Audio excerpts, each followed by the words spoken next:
చేసే పరిష్కారము అనుదిన Bible study కార్యక్రమం ప్రేక్షకులందరికీ యేసుక్రీస్తు వారి మహిమగల నామమున వందనాలు. ప్రభువునందు ప్రియా దేవుని బిడ్డలారా, నేటి దినము దైవజనులు కారుపాటి శ్యాన్సాగర్ గారి ద్వారా ఇర్మియా గ్రంథమును ధ్యానం చేసుకుందాము. మీరందరూ బైబిల్తోనూ నోట్బుక్తోనూ సిద్ధపడి ఉంటే దైవజనులు కారుపాటి శ్యాన్సాగర్ గారు ప్రార్థన చేసి ఈ దినపు వాక్య పరిచర్య చేస్తారు. ప్రభువునందు ప్రియ దేవుని బిడ్డలారా, నేటి వాక్య ధ్యానం కొరకు ప్రార్థన చేసుకుందాం. దయచేసి తలలు వంచండి, ప్రార్థనలో ఏకీభవించండి. ఎపిసోడ్ సహకారులు కావాలి, ప్రార్థించండి. మమ్మలను మిక్కిలిగా ప్రేమిస్తున్న మా ప్రియ పరలోకపు తండ్రి, మీకు వందనాలు, స్తోత్రాలు. మీ వాక్యము మాకు జీవాహారం, అట్టి ఆహారమును దయచేయము. శరీరము ఆత్మకు వ్యతిరేకంగా పోరాడుతోంది ప్రభు, జయాన్ని దయచేయండి. మా ప్రేక్షకులను ఆశీర్వదించండి. ఎపిసోడ్ సహకారులను పంపండి. ఈ మాసం చాలా ఆర్థిక అవసరతలు ఉన్నాయి. మీ నామం మహిమార్థం తీర్చండి ప్రభు. యేసు నామమున వేడుతూ ఉన్నాము తండ్రి, ఆమెన్. ప్రభువునందు ప్రియ దేవుని బిడ్డలారా, దయచేసి మీ పరిశుద్ధ బైబిల్ గ్రంథాన్ని తెరవండి.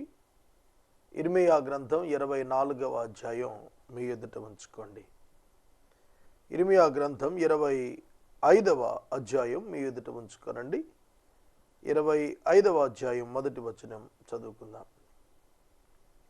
యోషియా కుమారుడును యూదా రాజును అయిన యెహోయాకీము 4వ సంవత్సరాన, అనగా బబులోను రాజైన నెబుకద్నెజరు మొదటి సంవత్సరమున యూదా ప్రజలందరినీ గూర్చి ఇర్మియాకు ప్రత్యక్షమైన వాక్కు. ప్రవక్త అయిన ఇర్మియా యూదా ప్రజలందరితోనూ యెరూషలేము నివాసులందరితోనూ ఆ వాక్కును ప్రకటించెను. ఆమోసు కుమారుడును యూదారాజును అయిన యోషియా 13వ సంవత్సరం మొదలుకొని నేటి వరకు ఈ 23 సంవత్సరాలు యెహోవా వాక్కు నాకు ప్రత్యక్షమగుచూ వచ్చెను. నేను పెందలకడ లేచి మీకు ఆ మాటలు ప్రకటించుచూ వచ్చినను మీరు వినకపోతిరి. రాజైన యెహోయాకీము 4వ సంవత్సరాన, బబులోను నెబుకద్నెజరు యొక్క మొదటి సంవత్సరాన యూదా ప్రజలను గూర్చి ఇర్మియాకు ప్రత్యక్షమైన వాక్కు. చూడండి, ఇక్కడ రెండు ప్రత్యేకమైనటువంటి రాజ్యాలలోని రాజుల పరిపాలనను ఉటంకించాడు. ఒక విధంగా చెప్పాలంటే, బబులోను చక్రవర్తి నెబుకద్నెజరు మొదటి సంవత్సరం, అతని పరిపాలనలో మొదటి సంవత్సరం, యెహోయాకీము పరిపాలనలో 4వ సంవత్సరం.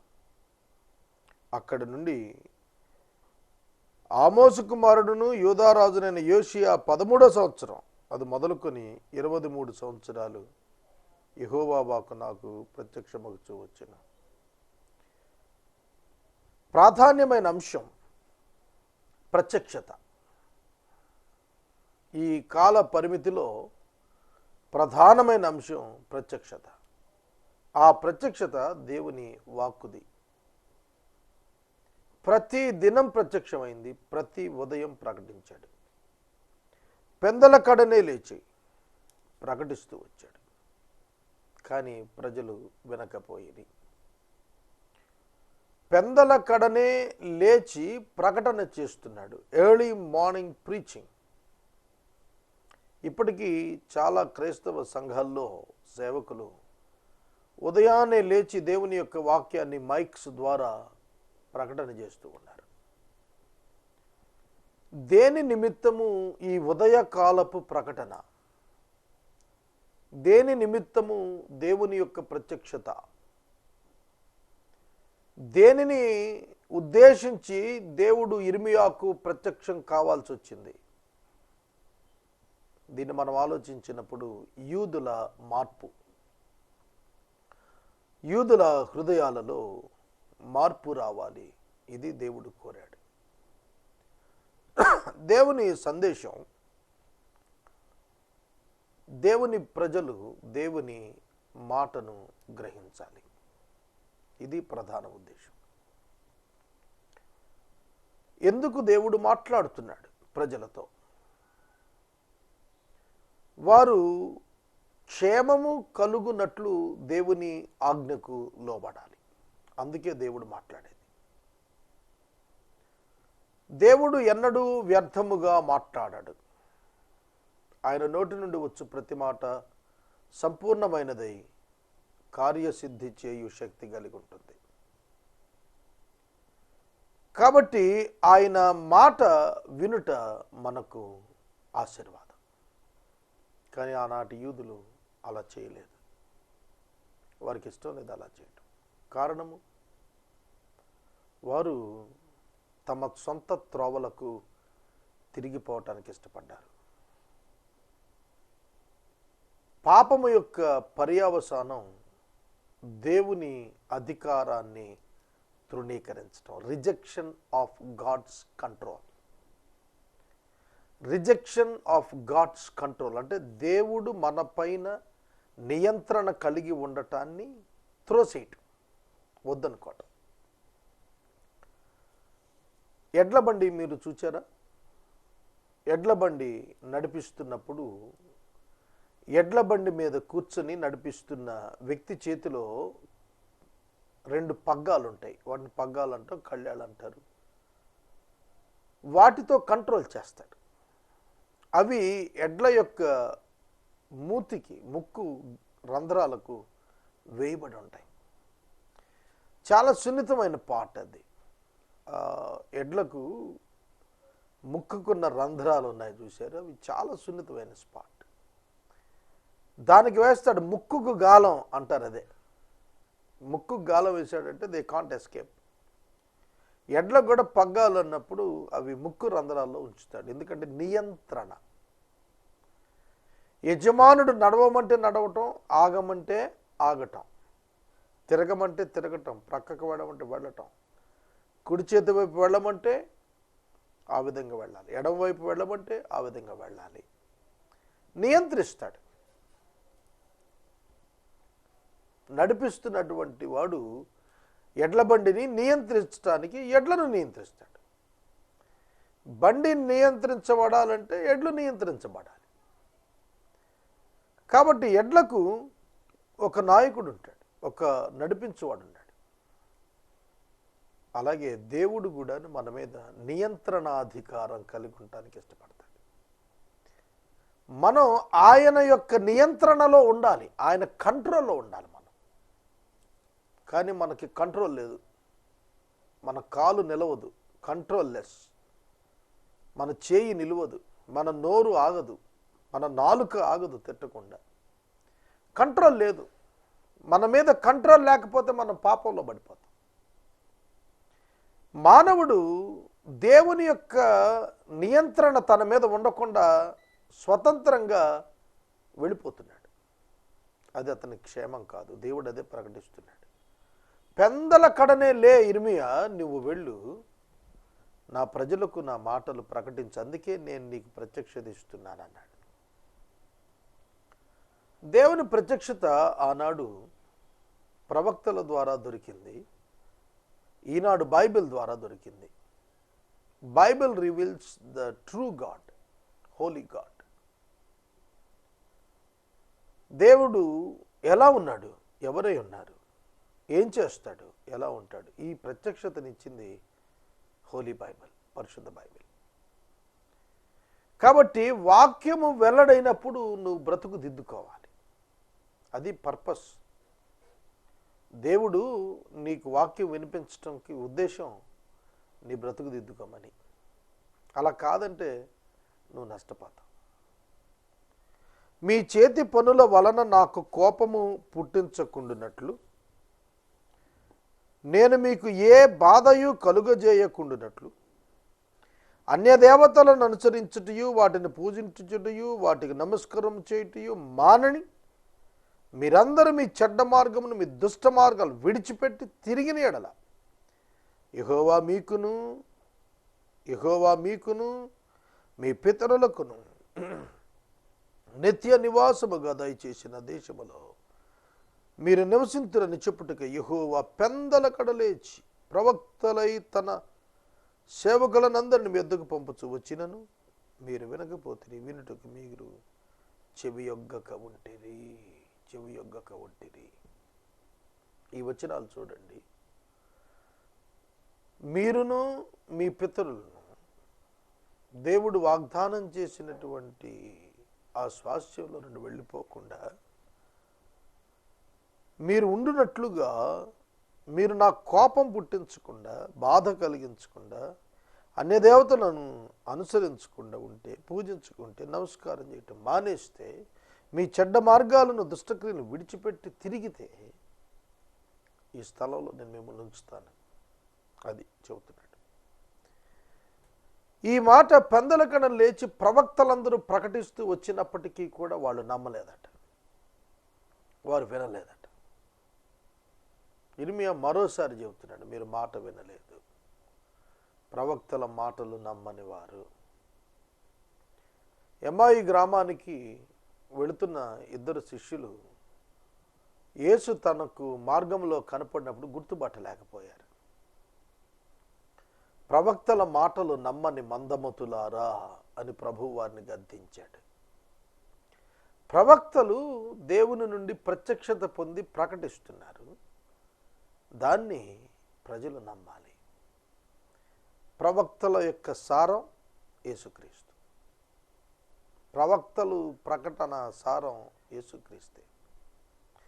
కాబట్టి ప్రభువును వాళ్ళు గుర్తెరగలేకపోవటానికి కారణం ప్రవక్తల యొక్క లేఖనాల యొక్క శక్తిని వారు గుర్తెరగకపోవటమే. అవిధేయత, అవిశ్వాసం, లక్ష్యము పెట్టకపోవటం, ఇవన్నీ కూడా ఆనాటి ప్రజల్లో కనిపించాయి. మీకు బాధ కలుగుటకై మీ చేతుల పనుల వలన నాకు కోపం పుట్టించి మీరు నా మాట ఆలకింపకపోతిరని యెహోవా సెలవిస్తున్నాడు. నా మాట మీరు వినకపోవటానికి కారణం ఏంటంటే మీకు బాధ కలగాలని ఉంది, అంతే. మీకు బాధ కలుగుటకై మీ చేతి పని వలన మీరు కోపం పుట్టిస్తున్నారు నాకు. కనుక ఎవరైతే దేవునికి ఉగ్రతకు చోటిస్తున్నారో దానికి వారే కారణం. దేవుడు మానవుడిని ఊరికే శిక్షించడు, రిపీటెడ్గా అతనికి అవకాశాలు ఇచ్చి మార్పు నందుటకు. అతడు మారకపోతే శిక్షను టెంపరీగా అమలు చేస్తాడు. శాశ్వతంగా కండెమ్నేషన్లోకి దేవుడు ఎన్నడూ ఎవరిని పంపటానికి ఆయనకు మనసు ఉండదు. అందుకే తీవ్రమైన అవకాశాలు ఇస్తాడు, చాలా గ్యాప్ ఇస్తాడు, చాలా అవకాశాలు ఇస్తాడు. కానీ మనుషులు మారటం లేదు. మానవుడు మారాలి. సమాజం అంతా కూడా చాలా చెడ్డగా ఉంది. ఈ దినం ఒక ఇద్దరు సహోదరులతో విస్తృతంగా మాట్లాడాను. వాటిలో మానవుని యొక్క చెడ్డతనం, మానవుని యొక్క స్వార్థపరత్వం ప్రధాన అంశంగా కొనసాగింది మా చర్చ. భక్తులు మొదలుకొని భక్తిహీనుల వరకు ఒకటే మోస, ధనాపేక్ష. ఆర్థిక విషయాల దగ్గరకు వచ్చేప్పటికి ట్రాన్స్పరెన్సీ ఉండటం లేదు, చెడ్డ క్రియలు. అందుకే చెబుతున్నాడు, మీరు బాధనందటానికే ఈ బ్రతుకులో బ్రతుకుతున్నారు అన్నాడు. నిజమే.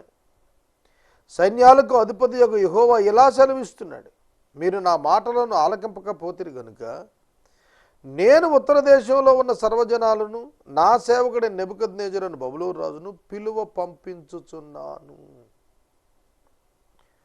దేవుని ప్రజలు దేవుని మాట వినకపోతే దేవుడు వారికి ఒక శత్రువును ఇన్వైట్ చేస్తాడు. He will call upon one enemy. ఒక శత్రువును పిలుస్తాడు. అపవాది చేతికి అప్పగించడం అంటే ఇదే. సంఘములో మారు మనసు పొందుటకు ఇష్టము లేని వారిని పౌలు గారు చెప్పాడు అపవాదికి అప్పగించమన్నాడు. అది ప్రభువు దినానైనా వాడు మిక్కిలి శ్రమపడిన తర్వాత ఆయన తెలుసుకుంటాడని. విశ్వాసి పరిశుద్ధతను, నీతిని, న్యాయాన్ని అన్నడూ విడవకూడదు. దానిని పట్టుకొని నడవాలి. అలా నడిచినప్పుడే అతనికి ఆశీర్వాదం, దీవెన. అలాగున నడవకపోతే భ్రష్టత్వమే. ఈ దేశం మీదకి, నివాసుల మీదకి, ఈ జనుల మీదకి వారిని రప్పిస్తున్నాను. ఈ జనులను శాపగ్రస్తులుగాను, విస్మయాస్పదముగాను, అపహాస్యాస్పదముగాను, ఎప్పటికీ పాడుగాను ఉండచేస్తాను. కొన్ని పదాలు వాడాడు చూడండి. శాపగ్రస్తులు, విస్మయాస్పదులు, అపహాస్యాస్పదులు. ఎందుకంటే తీవ్రమైన పదజాలం ఏముంది దేవుని నోటి వెంబడి, వారి క్యారెక్టర్ చెబుతున్నాడు. ఎట్లాంటి బ్యాడ్ క్యారెక్టర్స్ చూడండి. వాళ్ళు పేరుకి ఇజ్రాయేలీలే, పేరుకి యూదులే, పేరుకి భక్తులే, పేరుకి ధర్మశాస్త్రం ఉన్నవారే, కానీ బ్రతుకున్న వాక్యం లేనివారు. బైబిల్ చేతిలో ఉంటే కాదు, హృదయంలో ఉండాలి. బైబిల్ హృదయంలో ఉంటుంటే మెమరీ చేయటం కాదు, బైబిల్ హృదయంలో ఉంటుంటే లోబట్టం. వాక్యానికి లోబట్టం ముఖ్యం. వాక్యం చేత జ్ఞాపకం ఉంచుకోవటం కాదు. వాక్యం జ్ఞాపకాన్ని ఉంచుకొని పాపం చేస్తూ పోతే వాక్యం వల్ల ప్రయోజనం ఏంటి? అందుకే చెబుతున్నాడు, మీరు దేవుని మాట వినండి. సంతోషనాదం, ఉల్లాస శబ్దం, పెండ్లి కుమార్ని స్వరం, పెండ్లి కుమార్తె స్వరం, తిరుగట్టురాళ్ళ ధ్వని, దీపకాంతిని వారిలో ఉండకుండా చేసేస్తాను. God is against to his people. దేవుడు తన ప్రజలకు వ్యతిరేకం అవుతున్నాడు. కారణం ఆ ప్రజల యొక్క పాపం. కాబట్టి ఆ దేశమున సంతోషనాదం ఉండదు, ఉల్లాసనాదం ఉండదు, పెండ్లి కుమారుడి స్వరం ఉండదు. ఎటువంటి దేశం అండి అది? శపితమైన ఆలోచనలు, శపితమైన పరిస్థితులు. ఈ దేశము అంతయు పాడుగాను నిర్జనముగాను ఉంటుంది. ఈ జనులు 70 సంవత్సరాలు బబులోను రాజునకు దాసులుగా ఉందురు. God declared the sentence. దేవుడు శిక్షా విధిని ప్రకటించేశాడు. 70 సంవత్సరాలు, 70 years బబులోనులో చెరలో ఈ జనులు ఉండబోతున్నారు. ఇర్మియా చెబుతున్నాడు, యెహోయాకీము కాలంలో, నెబుకద్నెజరు యొక్క ప్రారంభ దినాల్లో ముందస్తుగానే చెప్పాడు, యూదులు యెరూషలేమును విడిచి వెళ్ళిపోవాలి, 70 సంవత్సరాలు అక్కడ ఉంటారు. 70 సంవత్సరాలు గడిచిన తరువాత వారి దోషాన్ని బట్టి నేను బబులోను రాజును, ఆ జనుల కల్దీయుల దేశాన్ని శిక్షిస్తాను. 70 సంవత్సరాలు బబులోనీయులు యూదులను బాధ పెడతారు. ఆ తరువాత దేవుడు బబులోనీయులను శిక్షిస్తాడు, తన ప్రజలను ఆదుకుంటాడు. ఆ దేశం ఎప్పుడు పాడుగా ఉండేటట్లు నియమించాడు. నేను ఆ దేశాన్ని గురించి సెలవిచ్చిన మాటలన్నీ ఇర్మియా ఈ జనములన్నింటిని గురించి ప్రకటింపగా, ఈ గ్రంథంలో వ్రాయబడినదంతయు ఆ దేశం మీదకి నేను రప్పిస్తాను. దేశం మీదకి ఏ కీడు వచ్చినా అది దేవుని అనుమతి లేకుండా రాదు. సైక్లోన్ అయినా, ఏ విధమైనటువంటి భయంకరమైనటువంటి తుఫానులైనా, ఎటువంటి ఉపద్రవాలు, భూకంపాలైనా, లావా పొంగటమైన ఏదైనా కూడా ఆయన అనుమతి లేకుండా జరగదు. సృష్టిలోనే కాదు, మన జీవితాల్లో కూడా ఆయన అనుమతి లేకుండా మనం ఏది చేసుకోలేం. కాబట్టి ఆయన అప్రూవల్ కావాలి మనకి ప్రతి పనికి కూడా. నేను ఆ దేశమును గురించి సెలవిచ్చిన మాటలన్నీ ఇర్మియా ఈ జనములను గురించి ప్రకటించినవి. ఈ గ్రంథంలో రాయబడిందంతా ఆ దేశం మీదకి నేను రప్పిస్తాను, ఆ దేశం మీదకి నేను రప్పిస్తాను. ఈ ఇర్మియా గ్రంథంలో వ్రాయబడినదంతా వారి మీదకి వచ్చిందండి. యూదులు చాలామంది నమ్మలేదు. మీకు భయంకరమైన పరిస్థితులు వస్తాయంటే బబులోనికి వెళ్ళిపోండి, బ్రతకండి అని అంటే కూడా ఇష్టపడలేదు. కనుక రిలీజియస్గా ఉండటం ముఖ్యమా, స్పిరిచువల్గా ఉండటం ముఖ్యమా, అక్షరార్థంగా ఉండటం ముఖ్యమా, ఆత్మీయంగా ఉండటం ముఖ్యమా? ఇది మనం పరిశీలించుకోవాల్సింది. ఎలాగనగా, నేను వారి క్రియలను బట్టి, వారి చేతి కార్యాలను బట్టి వారికి ప్రతీకారము చేయనట్లు అనేక జనములను, మహారాజులను వారి చేత సేవ చేయించుకుంటారు. వారి క్రియలను బట్టి, చేతి కార్యాలను బట్టి వారికి ప్రతీకారం జరుగుతోంది. వారి చేతి క్రియలు ఏమిటి? అపవిత్రమైనవి. వారి కార్యాలు ఏమిటి? విగ్రహారాధన కార్యాలు. అందును బట్టి దేవుడు, మీరు విగ్రహారాధన చేశారు కాబట్టి మీకు పనిష్మెంట్ ఏమిటంటే మీ శత్రు రాజులకు మీరు సేవ చేయాల్సిందే. అనేక జనాలు, మహారాజులు మీతో సేవ చేయించుకుంటారు. యూదులు స్వతంత్రులు కదూ, కానీ యూదులు చెరలోనికి వెళ్ళి బానిసలుగా మారారు. ఆ ప్రాంతపు యజమానులు మీతో సేవ చేయించుకుంటారని ఇర్మియా ముందస్తుగానే చెబుతున్నాడు. ఇశ్రాయేలు దేవుడైన యెహోవా నాకు ఇలాగ సెలవిస్తున్నాడు, నీవు ఈ క్రోధపు మధ్యపాత్రను నా చేతిలో నుండి తీసుకుని నేను నిన్ను పంపుచున్న జనములన్నింటికి దానిని త్రాగింపము. వారు దాన్ని త్రాగి సొక్కి సోలుచు నేను వారి మీదకి పంపుచున్న ఖడ్గమును బట్టి వెర్రివాడు అవుదురు. పానము తాగించుము, నా చేతిలో నుండి మధ్యపాత్ర తీసుకుని, క్రోధపు మధ్యపాత్ర తీసుకుని తాగించమన్నాడు. యేసుక్రీస్తు ప్రభు గెత్సెమనే వనంలో చేసిన ప్రార్థన ఇదే కదా, తండ్రి నీ చిత్తమైతే ఈ గిన్నె నా యొద్ద నుండి తొలగించమన్నాడు. ఏమిటా గిన్నె? మద్యపు పాత్ర అన్నాడు ఇర్మియా గ్రంథంలో. ప్రభు ఏం తాగబోతున్నాడు? ఈ గిన్నె నా యొద్ద నుంచి తొలగించు అన్నప్పుడు what was the matter in that? ఏమిటి అందులో ఉన్నటువంటి ముఖ్యాంశం ఏమిటి?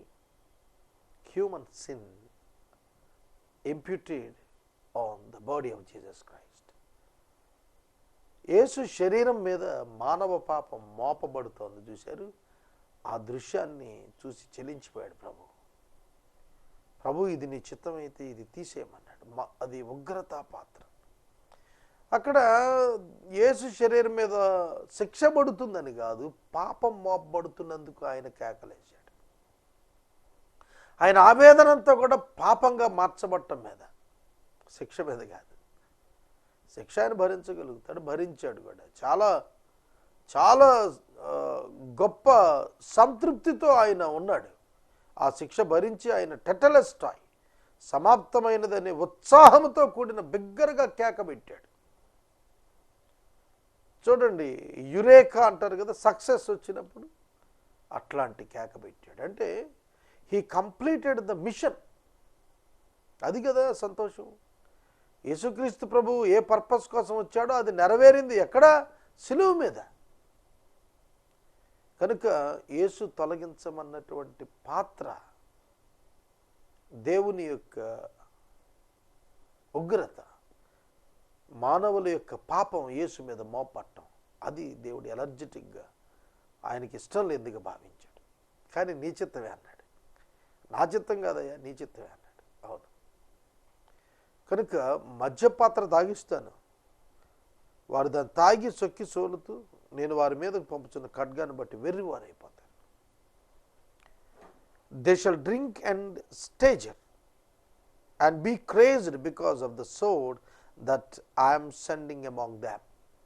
వారి మీదకు నేను పంపిస్తున్న ఖడ్గాన్ని చూచి అండ్ దే బీ క్రేజ్డ్, వెర్రివారైపోతారు.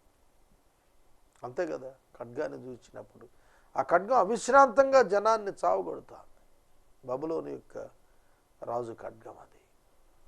వారు భయభ్రాంతులకు చెందుతారు, వారు మానసిక రోగులైపోతున్నారు.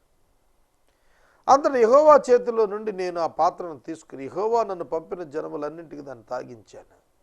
నేటి వలనే పాడుగాను, నిర్జనముగాను, అపహాస్యాస్పదంగాను, శాపాస్పదముగాను చేయుటకు యెరూషలేమునకును యూదా పట్టణమునకును దాని మహారాజులకును దాని అధిపతులకును త్రాగించితిని.